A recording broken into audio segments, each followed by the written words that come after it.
there's two older people walking by. Yeah, I can make another one that's peaceful and see what we have.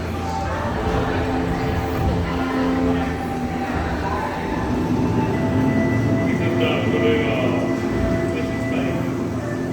Welcome to a voyage discovering an awareness of the richness and diversity of this surprising nature living with the land. Our journey begins as the mountain seven children are sleeping on the land. The approaching storm may seem violent and destructive to us, but to nature, it's a new beginning in the cycle of life.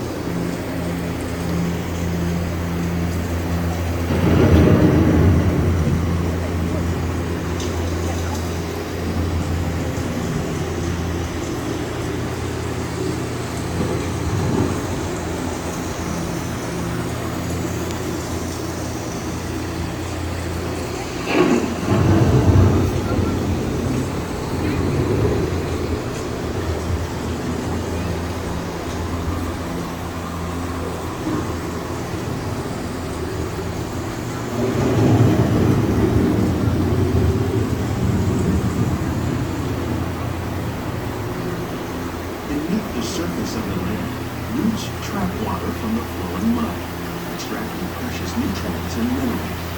These elements, combined with sunlight, create the diverse living systems of our planet.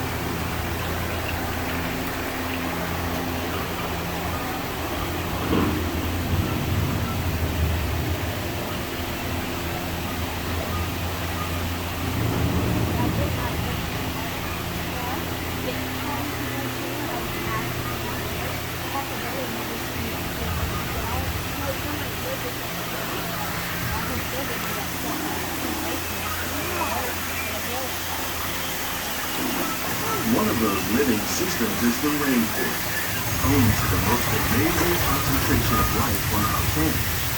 These dense and beautiful forests cover only a tiny portion of the Earth's surface, but they contain more than half of its plants and animals. Rainforests are also extremely rich in productive living systems, providing us with oxygen, food, medicine, and other elements essential to our lives.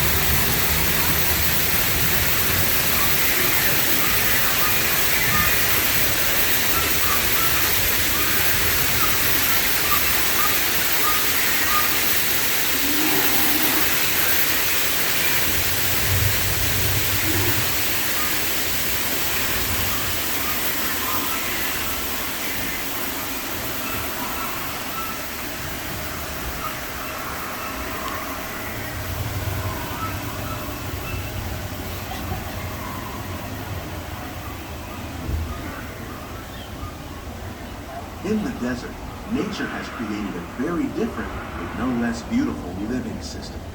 And while this arid landscape may seem lifeless, it is very much alive. The plants and animals that have learned to survive in these harsh conditions make use of what little water they can find and avoid the scorching rays of the relentless sun.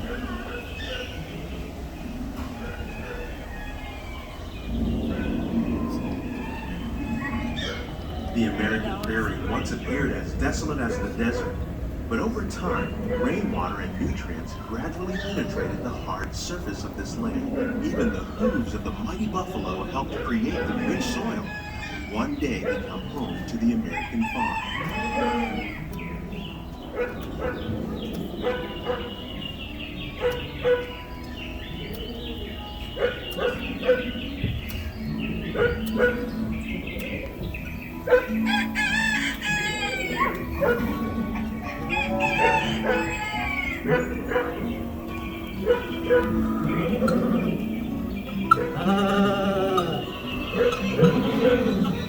Of all the forces at work on the land, humans have had one of the most profound effects. The need to produce food for a growing world led to enormous use and sometimes overuse of the land. In our search for more efficient ways to grow food, we often fail to realize the impact of our methods.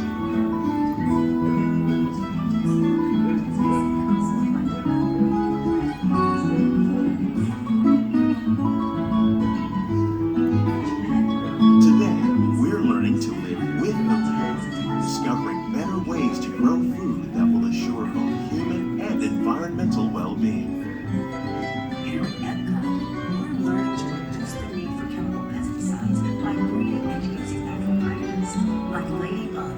costs to control pests.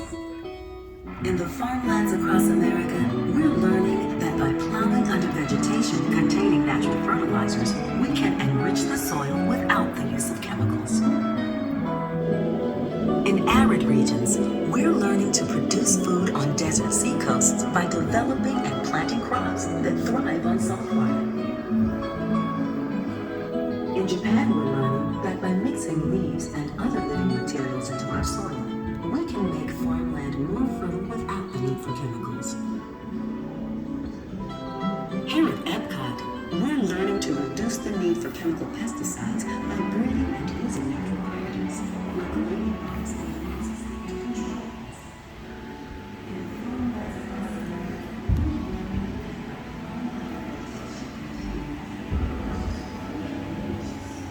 How will we meet tomorrow's growing needs for food production, yet still respect the needs of the land? Some of the answers are being discovered just ahead. To help us maintain these carefully controlled ecosystems, and for your safety, please remain seated in your boat at all times.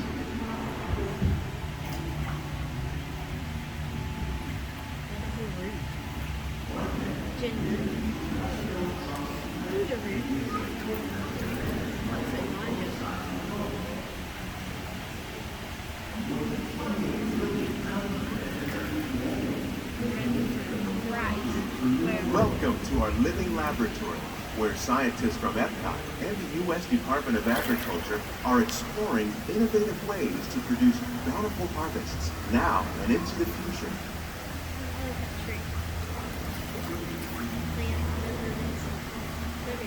The tropics are home to the greatest diversity of plants on the planet. Many of these, like papaya, bananas, cacao, coffee, and rice, are well known around the world. These are just a few of the edible plants that have been an important source of nutrition for people living in the tropics. Many are rich in vitamins and minerals, while others are well adapted to growing in less than ideal conditions. Some, like the water lily, thrive in wet, swampy areas and waterways. All parts of this plant, even the flower petals, are edible. The starchy root of the plant has long been used to make flour for baking. Bananas. One day, many of these lesser-known tropical plants may be as important as the bananas growing on both sides of the boat. More than 28 million tons of bananas are eaten annually, making it the most popular fruit in the world. These are just a few of the other plants that have been an important source of nutrition for people living in the tropics. Many are listed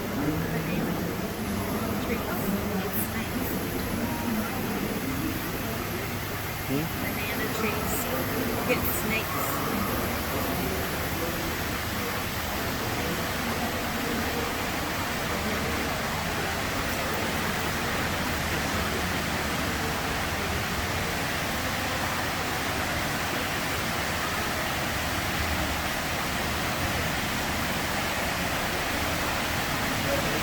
When you mention farming, you probably don't think of fish, but fish farming, or aquaculture, accounts for nearly half of all the seafood consumed globally. Tilapia, bass, and catfish, like the ones you see here, are three of the more popular crops raised by fish farmers. Instead of simply using fish, recycle the water in the tanks. As a result, we're able to save millions of gallons each year. Our small fish farm produces nearly 5,000 pounds of fish each year to serve in restaurants around Walt. Innovations like this can play an important role in our efforts to produce bountiful harvests and still protect natural resources.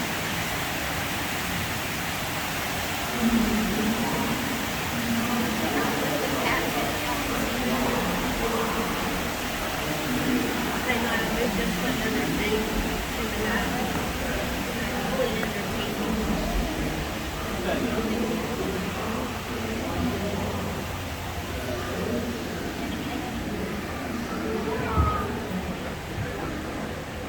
It's a weird looking word, isn't it? While there are more than 50,000 edible plant species in the world, most of us are only familiar with the handful that make up our everyday diet. The common grains growing here, wheat, maize, sorghum, and millet, plus rice, account for nearly 2/3 of our global food consumption. Learning how to increase yields of these staples is an important goal of research around the world.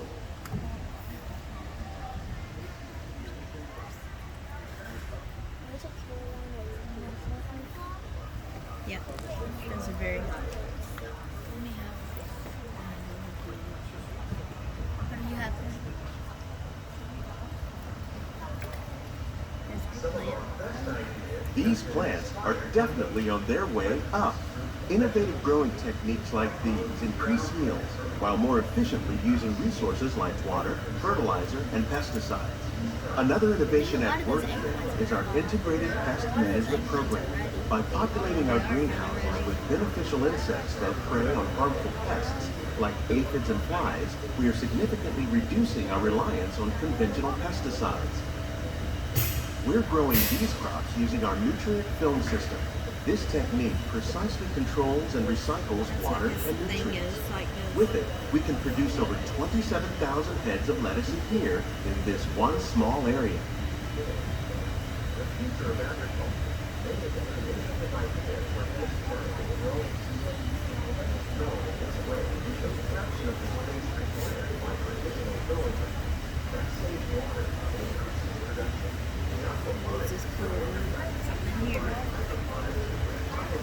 Some of our best ideas have been inspired by nature, like these fruit and vegetable trees. By growing these ground plants vertically, we can increase yields and better control diseases. These crops taste as good as they look. In fact, we serve more than 15 tons of produce from our greenhouses in restaurants here at the land every year.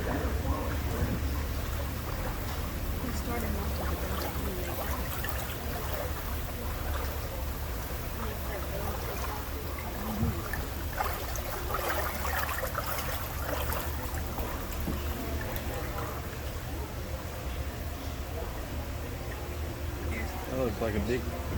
The future of agriculture may include innovative broccoli. ideas like this vertical growing system. Plants grown in this way use a fraction of the space required by traditional growing methods. That saves water and increases production. The aquaponics system on your left combines hydroponics with aquaculture.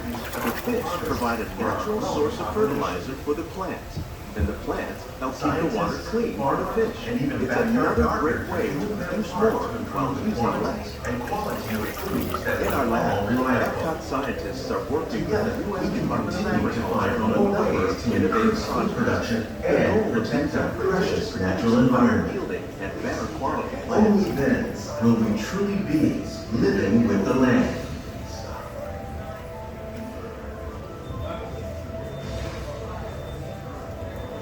On behalf of Walt Disney World, we hope you've enjoyed this unique journey through our living laboratories.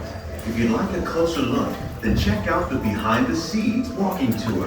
It's a chance for the whole family to get up close and personal with the plants and growing techniques. These greenhouses represent just a fraction of the work being done worldwide. Please keep your hands and feet inside the boat and remain seated until the boat comes to complete stop. Scientists, farmers, and even backyard gardeners are doing their part to improve the quantity and quality of foods that we all rely upon. Together, we can continue to find more ways to increase food production and protect our precious natural environment. Only then will we truly be living with the land.